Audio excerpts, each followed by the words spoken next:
And he was giving and having and hosting the national conversation that the left and Democrats have always wanted. Charlie did that, and he was murdered for it, all because I, as a rape victim, don't want a biological man, a mentally ill man, in my bathroom. Right. They want to kill me over this. Are we going to hold people accountable? Are they going to get fired from their jobs? Are they going to be held accountable at work for inciting violence, or are they not? Unshaken and Unafraid with Joe Pags. Believe it or not, because of Charlie Kirk, I met this young lady in person. Now, we'd been friends for a long time, but we'd never met face-to-face. We happened to be at a TPUSA get-together in Dallas, Texas, Grapevine, Texas. Yep. It is U.S. Representative Nancy Mace. Nancy, how are you? Good to see you again. Doing okay. A rough week for all of us who loved Turning Point USA and loved Charlie Kirk and what he inspired across the country and across the world, and a very unsafe situation for many of us today. No, it's extremely unsafe. And I want to get into you specifically because I've never heard somebody call a woman the names that you're called all the time by the radical left. And I want to get into that. And I want to get into your strength in making sure that you can thwart any of these attacks. Having said that, let's talk about Charlie a little bit because I don't think he would have realized that this movement turned into a revolution as fast as it has since his demise. But let's talk about the guy. I knew him in that I had him on my show 4 times. Like you, I had never met him in person. I'm so grateful that I was able to meet you in person. But we texted all the time about ideas, about things. He was a woodwinds player, like I'm a woodwinds player. I mean, was a really, really nice guy. What was your relationship like with him, and how did you get involved with TPUSA? Was that organic? Did he reach out to you? How does that start? Yeah, it was, no, they reached out to us, and he did as well. I've done 3 Turning Point USA events. I think I have 1 more to do this year, 1 or 2 more this year. And it was an immense honor to be involved. I wasn't as involved with others in the early years with it, only more recently. Right. And I met him last summer, a year ago, at the convention. That's where I met Charlie Kirk for the first time. And, I have kids. And this summer I texted him, I was doing Blexit and there was another Turning Point. Of course, he invited and allowed me to do Blexit this year. And I was a speaker for that in Tampa. And I remember the last time I texted him, I was asking him if one of my kids could meet him. Because my child, this one in particular, has grown up following Charlie Kirk online and every social media forum that he has, and Turning Point USA. And this kid was really very inspired. And my kid just wanted to shake his hand, and so I have that very fond memory. And of course, anytime Turning Point has invited us to participate, we will absolutely 100%.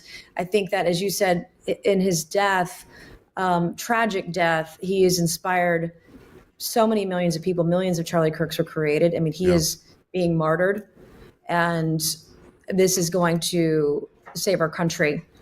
And I agree. Although he'll never be president, he is definitely the leader of the free world right now. I mean, his story is so incredible, and people all around the world are chanting about Charlie Kirk and about freedom, 50,000 faith in Jesus Christ. I mean, he's just, it's incredible what's happening in his death and inspiring.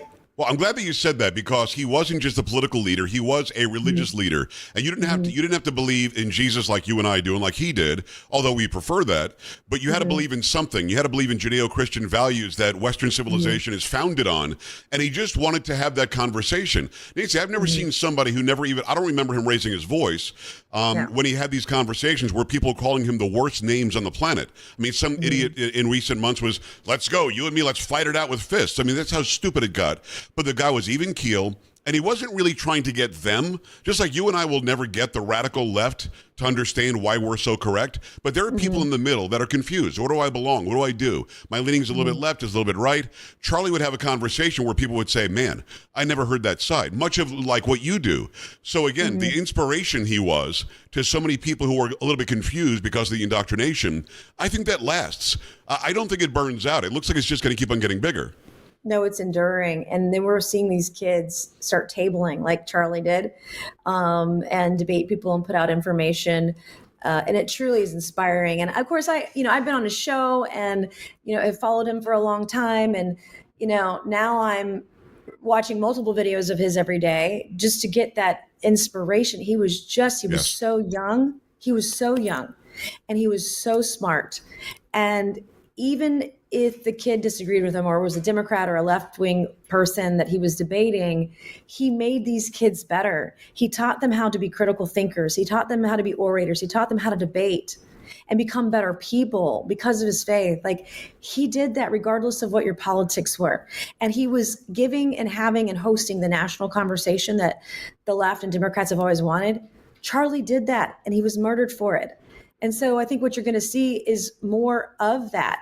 And, I was at a Turning Point USA event earlier this year at the University of South Carolina where that transgender man picked up a potted plant and tried to throw it at me. Right. And this community of people, of transgender people and transgender sympathizers that he was murdered over. Basically, he was talking about mass violence by transgenders when he was shot. Right. And the Tyler Robinson, the guy that shot him, his boyfriend is converting. You can't convert; it's not a real thing. But is a transgender person and furry or whatever. This rabbit hole the left has fallen into is the work of the devil. It's evil. It's evil doing, and he was fighting that with his words. And he's such an inspiration as a martyr now. What he's doing now in heaven is just incredible.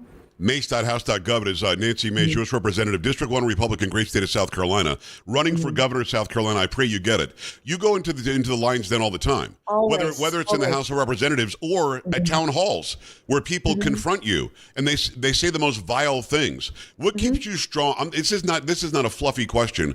I really want to know what it is about you that you don't go hide in a hole or go hide behind security somewhere and don't leave your office. You're out there, Nancy. You're like in the park. You're on the street. You're out there at the town hall and you're taking all comers. What is it about how you're made that lets you do that?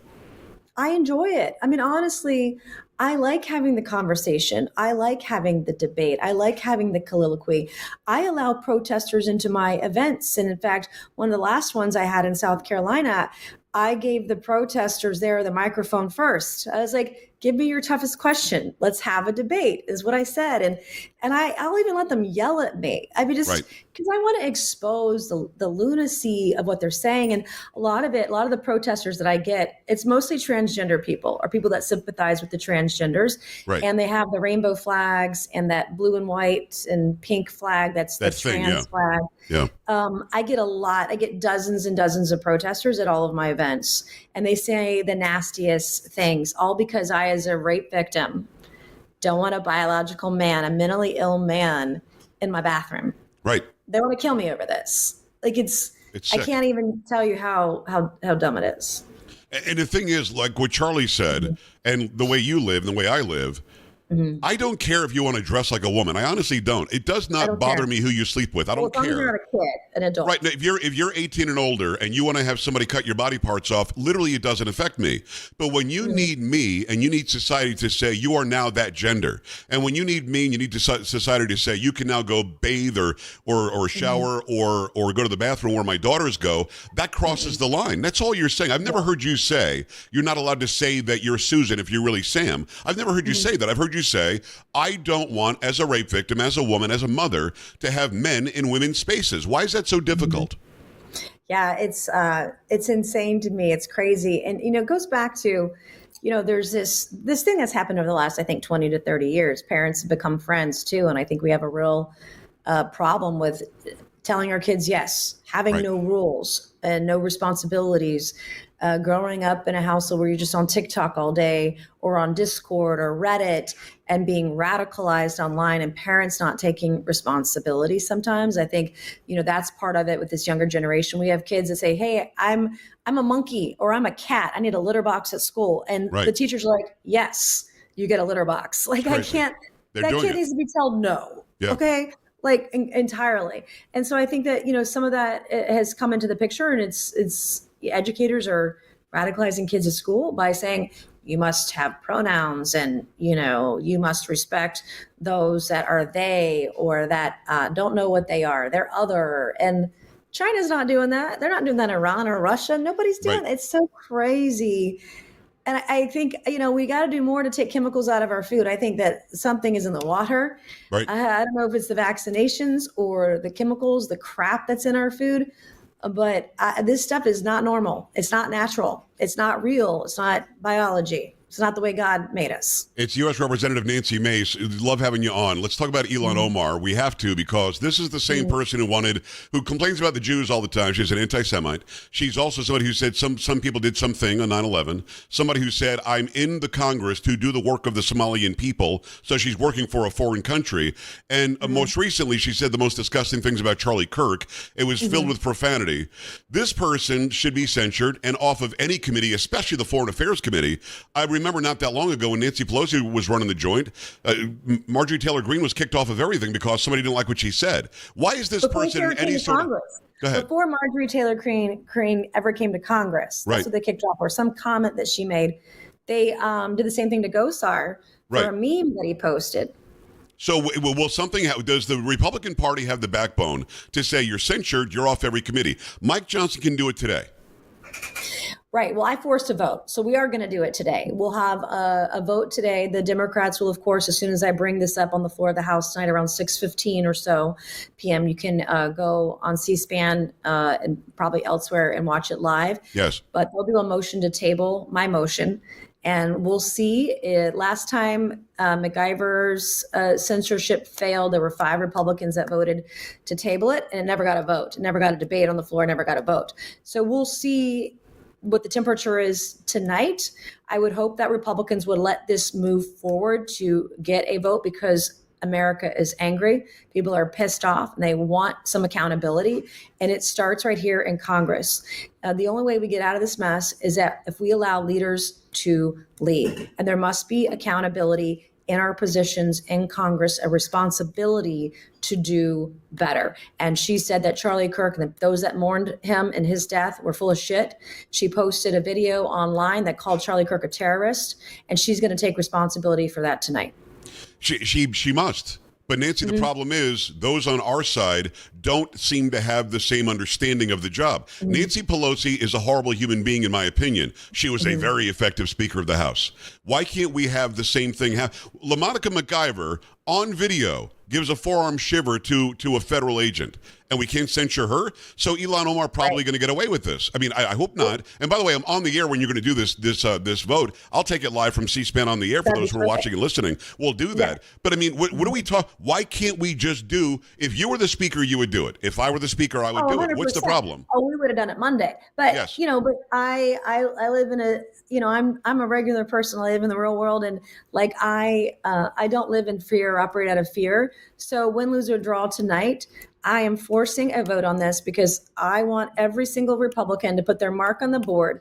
Tell your district, tell the American people where you stand. Are you with us or are you against us? At the end of the day, that's what this is about. Are you with the American people or are you against them? Are we going to hold people accountable? Are they going to get fired from their jobs? Are they going to be held accountable at work for inciting violence, or are they not? At the end of the day, it's a very simple question, and we need to answer it tonight.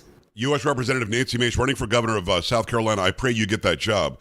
Let's talk about when somebody calls you Hitler and fascist and neo-Nazi and white supremacist and a KKK member. You're literally allowed to say all of that stuff as an American, but those are your rights. You don't have the right to have that job at a school. You don't have the right to be in Congress. You don't have the right to be a medical worker.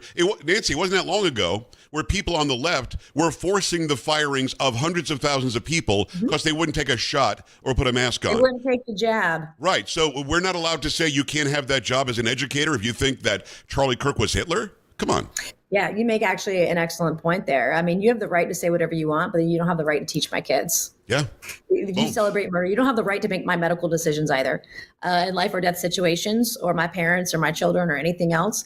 And even I'll quote Ilhan Omar on Twitter, who recently said that you have the right to your opinions. You have the right to the First Amendment to say whatever you want, but there are consequences. So guess what, Ilhan Omar? You're going to live with the consequences tonight. We're doing this. 100%. What about educators? I know that you're talking to Linda McMahon about doing something. What can she do from that perch at the DOE as far as getting rid of educators in public schools that are celebrating Charlie Kirk's death? Well, we're trying to schedule a call right now. We just have a call with her yesterday, and it is getting rescheduled.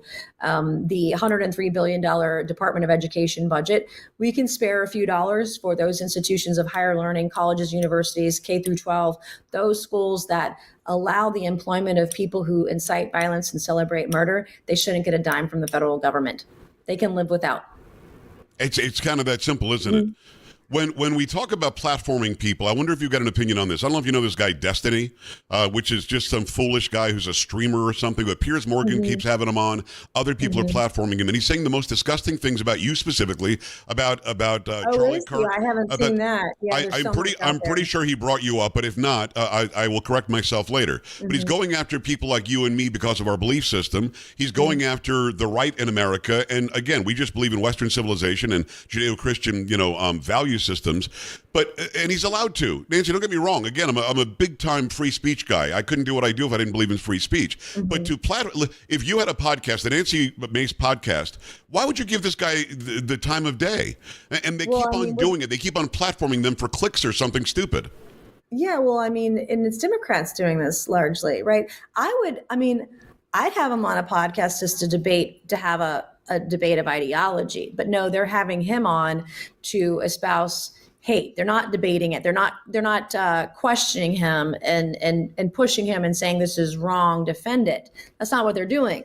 They're giving him a platform that allows him to be this hateful and incite this sort of thing. And I think ought to be consequences, but that's the problem. Kamala Harris called us fascists, called Donald Trump a fascist. Governor Pritzker in Illinois compared Donald Trump and Republicans to Nazis, right? So the mainstream media, just yesterday, ABC News, or 2 days ago, ABC News, that reporter, when he described the text messages between the killer, Charlie's killer, and his lover as touching. And loving. They're being aided and abetted by mainstream media. And the way we deplatform Destiny and these other folks that are going on air and putting our lives in danger is by turning off mainstream media. Don't do it. Don't watch it. Don't listen to it. Don't click on it. Don't like it. Don't share it. Let it die on the vine, figuratively, not literally, but let it just be passe. We don't care. We're not listening to you. Get off there. Well, I'm with you. And to be fair, they bring him on allegedly to debate, but it's not debate. The guy says the most hateful, disgusting things. I would rather see people do what you do. Town hall, come and tell me your concerns. Charlie Kirk, tell me why you disagree. Tell me what I said that's hateful or that's racist. Let's have the conversation. This guy doesn't do it for conversation. There are many people like him. I'm just picking him out because he keeps on showing up in my feed today. But at the end of the day, and I wonder what we can do about this in a free society, and I really, really respect your thoughts on everything. What do we do when people keep saying, she's Hitler, he's a Nazi? Because, Nancy, nobody wants Nazis to be around. Nobody wants Hitler to be alive and do what he did. So when you dehumanize somebody and call them basically a genocidal killer, and you're allowed to say that, can we look at that as inciting? Can we look at that as crossing the line you can't cross? Because if somebody calls me Hitler, of course I know that I'm not, but some loon in Utah might think that I am. And they do. And you'll get. So what can we do about it in a free society? Twice last year, and they murdered Charlie Kirk. What we're doing right now, what the conservative movement is doing, is by exposing these people that are saying these things online. They're getting fired from their jobs, and it can't happen fast enough. What the average person is doing to amplify what's happening in their community, in their neighborhood, in their city, their town, their county, their state, is what needs to happen. It is the marketplace of ideas that is winning. It is good beating evil, because everyday Americans are involved, and we have to continue doing that. We have to continue amplifying it, because we know that you can only go so far from a criminal standpoint or a civil standpoint. When we amplify what these people are doing, they're getting fired from their jobs. And that is step one. We need to keep it up. Nancy Mace, go and follow her everywhere. We follow each other as well. She's running for governor of the great state of South Carolina, where we're heard every night. So go and vote for Nancy Mace. I want to finish with this. You have children. I have children. I've got 5 daughters. I've also got 2 grandkids. I know I look way too young. I get it. Having said that, we're desensitizing people to death and blood. We've seen in the past couple of weeks the ending of 2 young people's lives. In this young woman in Charlotte, with Charlie Kirk, I didn't want to see it. It just showed up in my feed. Yeah. You don't have to press the play button, Nancy. It just shows up and plays. And I saw my friend die. And I saw this young woman who came from a war-torn country for safety in North Carolina, and she died on a metro rail or something. How do we stop that desensitizing of death, knowing our freedoms and our liberties? Is it just about parenting? Is it about teaching better? I don't want to see people die on video and make that look like it's normal. Right. I asked my kids if they'd seen it, and they'd already seen it. about the time that that the video had popped up on my feed. I do think it's the responsibility not of government, but of tech companies to look at the way content is provided. You go on X and Twitter, you can still see pornography. I don't go to X to look at private parts. No, like I don't no want to. You could Google, you could like search Susie on X, and then all of a sudden, you're going to see a private part, and it's right. like, yeah, no, like that's gross. But I think that these kinds of guardrails or controls is part of the algorithm that needs to be adjusted. No one wanted to see that, and particularly in the pornography stuff and murder. Like, I don't want that in my feed, and I can't get it out of my mind. I can't unsee the video. Absolutely, could not agree more. It makes me sick that I've seen it. Having said that, can we say, because again, I don't want to take away free speech, can we say, look, remember, Nancy, when Instagram would not let you see anything that said hydroxychloroquine or ivermectin worked? There would be a shield on there saying, slope. If you do that, the slippery slope is, and we're going to hide information, and they did that already. They filtered and censored COVID information on the jab. Yes. I got vaccine injured, by the way. We've talked about this before. I didn't take it, and I'm sorry that you did. Yeah, I regret taking it. I'm glad I didn't get my kids the jab. Good. But that's a slippery slope. Then they become the arbiters of what's news and what's information. Well, that's my point. And what's the truth, which is also dangerous. Right. Well, that's my point. They had no problem hiding the truth from you and me and everybody watching and listening, yet they'll show me Charlie dying. I mean, that's the one that should have the guardrail, shouldn't it? That's the one that should say, warning, you can see it if you want, just letting you know it's graphic. I mean, do something. And they're not exactly right with the porn as well. Can governmentally we do something? Should Brendan Carr at the FCC do something, a friend of yours and mine? I mean, something. I don't want them to take it away. I want them to tell me it's going to happen before you press this button. Does that make sense? Yeah, it does. And I worry about, if we do that now, then we set a precedent that Democrats will do something worse later. I gotcha. Yeah. They try to have the Ministry of Misinformation. That was sick. I mean, I don't want Kamala Harris or Joe Biden deciding what is true information because they just lie, right? So I think we have to be very careful and think about what the unintended consequences might also be. But that's why the marketplace of ideas, people rising up and saying, we don't want this, and then tech companies following suit and doing something about it is going to be the swiftest measure possible. Yeah. It is Nancy Mace, U.S. Representative. Thanks for all the time. Thanks for your friendship. Thank you for what you're doing for South Carolina. Vote for her if you're in South Carolina. And thank you for what you do for the country. I really appreciate you. Thank you, and God bless. He's the guy who literally went to prison for us. I mean, I'm not saying that as hyperbole. He went to prison. Should not have been charged with anything. Didn't do anything wrong. But the left, and it's crazy stalking of those of us on the right, and the lawfare that was used to get Peter Navarro, they're out of control then, they're out of control now. It is Peter Navarro, Senior Counsel for Trade and Manufacturing, peternavarro.com. Peter, how are you? It's good to see you. It's been a while.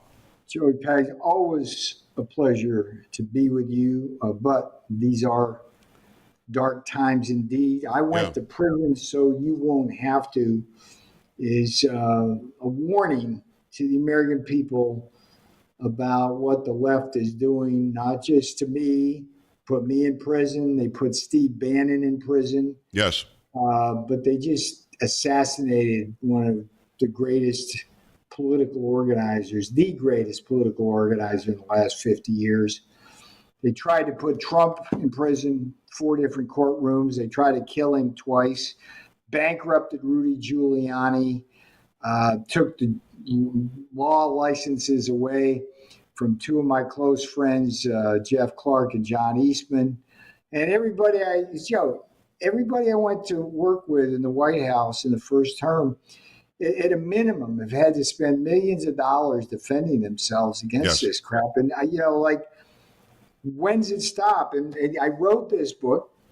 Do me a favor, Pags Land, buy this thing today, send a message. This is a warning. People need to read this and find out how they can fight back, because this cannot stand, Joey. This is crazy stuff, what's going on now.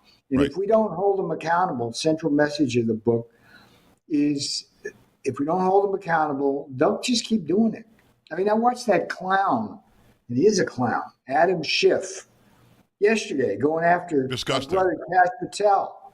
It's like, what the hell? That guy was one of the prime architects of the Russia hoax, lied to Congress. He's in the Senate when he should be in the prison cell, which I left months ago. It's like, Yeah. this is wrong. So I'm a little hot today about this. But I hope you'll buy I Went to Prison So You Won't Have to. It's a lawfare story about how they're weaponizing this government apparatus against us when they control it. It's also kind of it's a story about like what happens, Joey, when you go to prison. You're in there for a misdemeanor. You're literally the only guy in there who's not guilty of something, and you're in with 200 felons. It's like, how does that work out? So that's an experience I share with everybody in a journal. My fiance, I call her Pixie. It's my nickname for her. She wrote some posts, describes kind of from her perspective what it's like to have somebody to go to prison. Right. She did the time with me. So anyway, I mean, we gotta do something here, and it's time. The book came out yesterday, and it's called I Went to Prison So You Won't Have to, A Love and Lawfare Story in Trumpland. Again, released yesterday. Get it where you get all your great books. Go and get it right now, because this guy literally did that. Now, you were somebody who had presidential privilege. You can communicate with the president. You can't be charged for those private conversations. You still were. They did this in such a large way where I believe you told me they arrested you at the airport and put you in shackles. You're not a threat to anybody. That doesn't make any sense. This was to send a message, and the message didn't work. Peter, you and Steve both go to prison, and it didn't work at all. Period. End of story. So what do you think they'll do now? I mean, go ahead. Because when I got up on the stage at the Republican National Convention, the day I got out of prison, it was amazing, and delivered that speech and said, I went to prison so you won't have to. It brought the house down.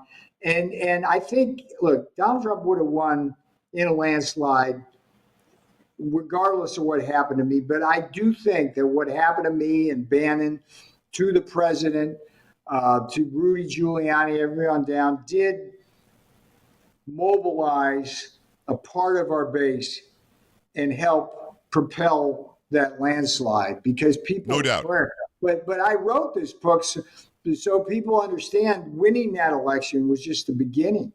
I mean, the Democrats, if they win the House back in 2026, you'll see clowns like Cory Booker running things. And you saw him yesterday. Ridiculous. What a buffoon. He's like shaking. It's like that's the kind of rhetoric that led to the grooming of the guy who killed Charlie Kirk. These people in Congress, Omar, Cory Booker, Jeffries, Maxine Waters, for goodness sakes, AOC, and that Jasmine Crockett.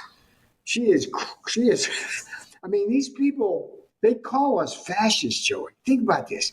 They call us fascists. That was on the bullet casing of one of the bullets that was meant for Charlie Kirk. Right. They call us fascists. And you know what? They then put us in prison. Who's the fascist? It's crazy stuff. No, it's opposite world is what it is. And you're right. I don't know what your relationship was with Charlie Kirk. I knew him well. We texted back and forth a lot. He set us up at TPUSA events. A great friend going back to 2016. Well, talk about. I'll be honest with you, Joey. Yeah. When I met him in 2016, young kid, telling me he's going to organize colleges, I thought he was Don Quixote. Because, it's like, you're really going to change the minds of those young kids who basically are Democrats till they get mugged and have to pay taxes? And that ain't going to happen. And damned if he didn't do it. I got a nice little article coming out tomorrow in the Washington Times that makes the case that Charlie's legacy, among other things, will be as the greatest political organizer in the last 50 years. I mean, Ralph Reed and on the right and Dave Axelrod on the left basically claim that title now. Reed organized the Christians to get to the vote, but they were naturally Republicans. Right. Axelrod for Obama organized the blacks, Latinos, and youth and got Obama elected in 2008. Reed got the Gingrich Revolution in 94. But Charlie, he had a much heavier lift. He not only had to mobilize the youth vote, he had to first persuade them. You know how hard that is? And that man went around to colleges, and I had to, it's like, sometimes you just, in the worst kind of darkness, Charlie can bring a smile to your face. Like the day he got shot, I'm on TV doing something, and they're playing a clip from him at the RNC. And where I said, I went to prison so you won't have to, and I had my message, like 2 days earlier on my birthday, he said, I visited college campuses so you wouldn't have to. And like, that's how we thought alike. Yeah. It's just, I mean, I was thinking of the guy, but look, he was so important. Donald Trump, it was like a son to him. Yeah. And I saw them on the campaign trail. I got out of prison, Joey, went immediately on the campaign trail with my fiance. We went to North Carolina. We went to Georgia. We went to Pennsylvania. We're on the bus, this, that, and the other thing. And everywhere it's like Charlie's there, right? And then during the transition, when it became time to staffing, he and one of my good friends, Sergio Gore, who became the director of personnel, right, they're like figuring out how to staff the bureaucracy with the 4,000 bureaucrats we need in order to get back to deep state. So he was so important to the president, to all of us personally, but also to making sure that what President Trump is trying to do, and with respect to the border, with respect to blue-collar wages in manufacturing, with respect to not sending our sons and daughters off to lose their arms, legs, and lives. Right. I mean, Charlie was right at the center of that, and he, he'll be missed. Gen Z voted like they voted because of what Charlie Kirk was doing. It's Peter Navarro. Get this book. It's called I Went to Prison So You Won't Have To, a love and lawfare story in Trumpland. It released just yesterday. Go and be one of the first people to go and get this book and get 5 copies and send it out to people. Charlie, his inner circle, I've spoken to many of them, would be completely astonished that his movement is now a revolution. When you see Seoul, South Korea memorializing him, and 1 million people show up in the streets of London. I mean, Peter, this thing is going to last for generations, isn't it? We hope. I think that, again, the Ralph Reed example is illustrative. Reed, interestingly enough, was just a little older than Charlie when he got going. Oh, I didn't know that. At the Christian Coalition. He's only like 29 years old. Okay. Right? And he built that organization up. He used all sorts of techniques. And he institutionalized that. So when he left, it not only continued to grow. And I think, and I hope that that's what's going to happen. And Erica, his wife, gave a very moving speech the other night, and she seems quite capable of building, as does some of his lieutenants that he left behind. And I think the people themselves, the young people, when they see what that thing did, to Charlie, he's subhuman. He's programmed, groomed to kill. And he spent his life growing up on video games, killing people virtually. Probably tens of thousands of people he probably killed online. And he just did tremendous damage. And I think the people of America, the young people, are going to look at that and go, "I don't want to be that." Yeah, I agree with you, Charlie. I want to be what Charlie wants me to be. And I hope that's the case. If you don't mind, show me the book again. It's called I Went to Prison So You Don't Have To, a love and lawfare story in Trumpland by Peter Navarro. It's out now. Came out yesterday. Go and get it right now. This is an important book. It's not hyperbole. You literally went to prison to protect people like me. That's the day I walked out of prison, Joey. I'm on the stage of the Republican National Convention. I was in awe. Yeah, that's it was amazing. My girl, my fiance, and she did the time with me, Joey. And that's part of her story in the book. She co-wrote it. It's I don't know. I describe it as part Stephen King, part Kafka. Oh, wow. A little bit of Joseph Heller and Catch-22. But you read it, and I think it'll move you to action. I went to prison, so you won't have to go and get it right now. I've got to ask you about the rhetoric. Peter, I am sick and tired of people telling us that we on the right have to tamp it down too. Screw that. We didn't raise it to this level. We aren't doing what they're doing. We're not saying gather and rise up and punch Ted Cruz and Hitler should die and everybody's Hitler if you don't agree with what the left says. I don't want it to be mealy-mouthed on the right. I don't want us to be weak-kneed. I want us to stay the course. We never incite riots. We never incite uprisings. We never incite death and mayhem. You notice that we're lighting candles. We're not lighting buildings on fire. So when people say the right and the left both have to tamp it down, I call BS. It's more than BS. It's just wrong. One of the things we've learned from the attack on everybody in Trump world, including myself going to prison, is this disturbing asymmetry between what the left is doing to us and what we're not doing to them. Right. And the last thing I want right now is kumbaya. Kumbaya doesn't work. And it doesn't work because as soon as the Democrats grab back power, they'll start doing the same crap they've been doing to us. What we need now is a little Old Testament accountability. Not talking retribution. We're talking accountability. And the people that I think should be in prison for what they did is a long one. And interestingly enough, Joey, the guy who put me in leg irons and handcuffs that day they arrested me in a circus arrest at Reagan National Airport from the FBI, we have since learned, because of the efforts of Senator Chuck Grassley and whistleblowers at the FBI, that this guy not only organized my takedown and did it in a way where he leaked it to CNN and all that stuff, he was at the center of virtually every attempt to stop Donald Trump from getting elected or throw him out of office from 2016, Joey, all the way to 2024. This one guy. Walter Giardina. Grassley called him out in a judicial hearing yesterday, in the last hearing he had. Walter Giardina. I've written a couple articles about him. You just Google my name and his, you'll see. And here's the thing. The whole thing that started off the attack on Donald Trump and election interference in 2016 was the Russia hoax. How did the Russia hoax start? The Russia hoax started with something called the Steele dossier, which by fact, nobody disputes this, Hillary Clinton's campaign paid for. It was a pure disinformation document. Well, the reason why it got oxygen is because the FBI vetted it and said that it was legitimate, not fake. And one of the FBI agents, according to whistleblowers, who actually read the dossier and greenlit it was who? Walter Giardina. Does he still work there, Peter? Does he still work in the FBI?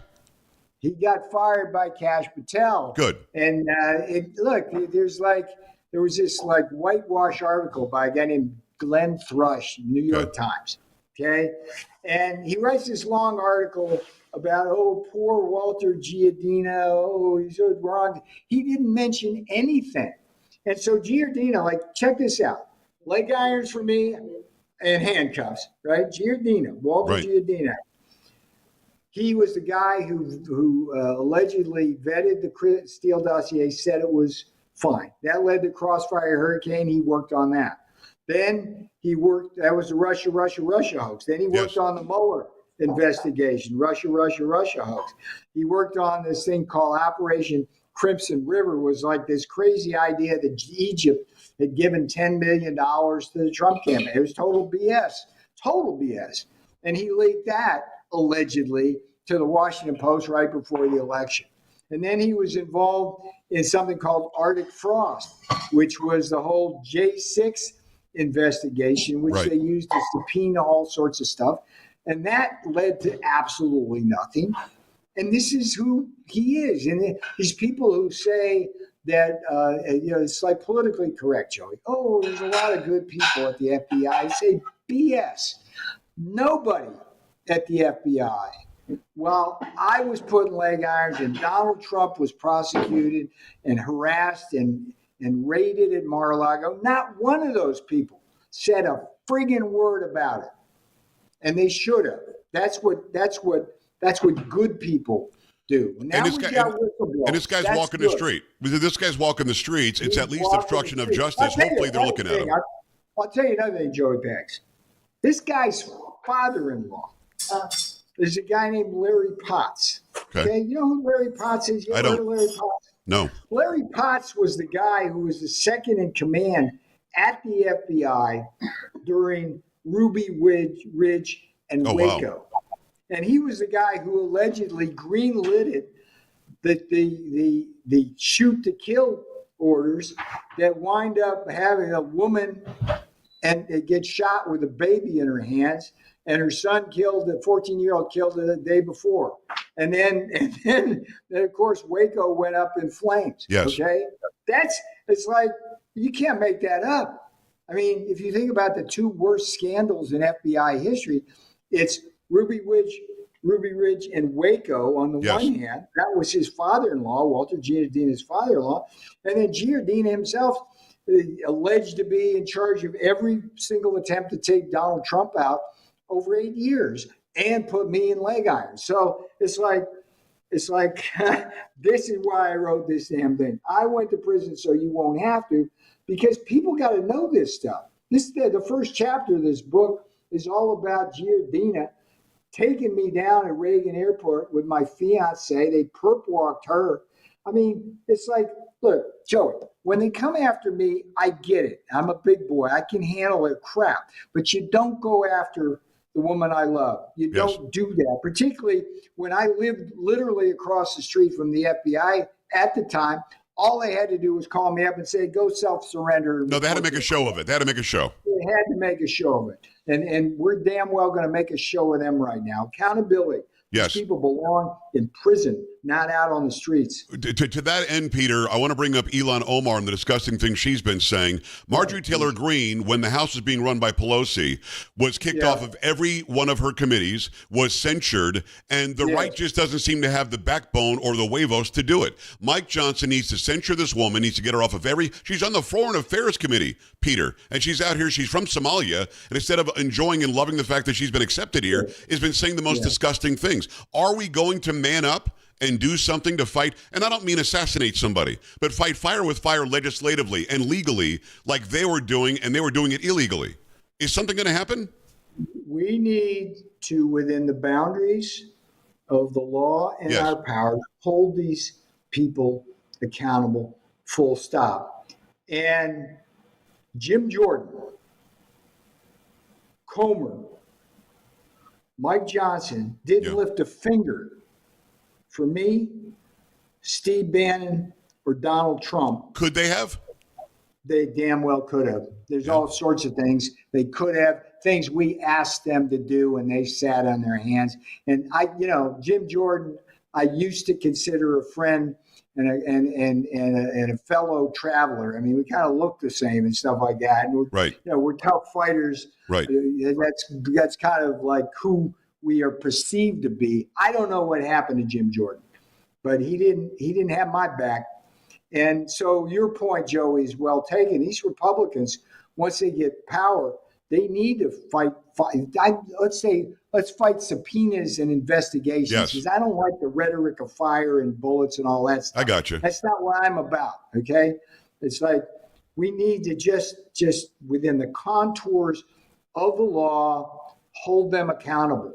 And if Walter Giardina, as an FBI agent, was involved, as it appears to be, in insurrection and election interference, he damn well should be in prison. If Adam Schiff lied to Congress, as it well appears to be, he damn well should be in prison. And you talk about, I would say anybody who was a political leader on Capitol Hill who called us fascists prior to Charlie Kirk getting assassinated by an assassin who had bullets, said, catch this fascist. Those people are accessories before the fact. And they need to be held accountable. Yeah, Maxine I couldn't agree more. Waters, scum. Maxine, you're scum for what you say because you have no civility. You just think we're people to toy with and let your dogs go after us. You sicked your dogs on us. Schumer sicked his dogs on Brett Kavanaugh. They call us fascists, and they're the ones who put us in prison. No. This is what this thing's about. This is why I wrote this thing. It's to tell people that what's going on here is asymmetric.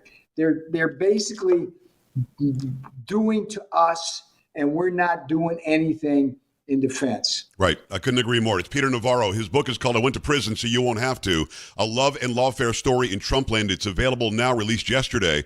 Thank you for giving me all the time today, Peter, and always coming on the program. We've got to talk trade and stuff next time, but this was more important, and I'm glad that we put it out there. I hope that you sell 1 billion of these books. You deserve it. Well, go to Amazon, folks. Look at where the rankings is now. Hit the buy button, and then about 4 or 5 hours, see how we did, because we gotta get this message out. It's the power of the message. So, Joey, you keep doing what you're doing, brother. It's always a pleasure talking to you.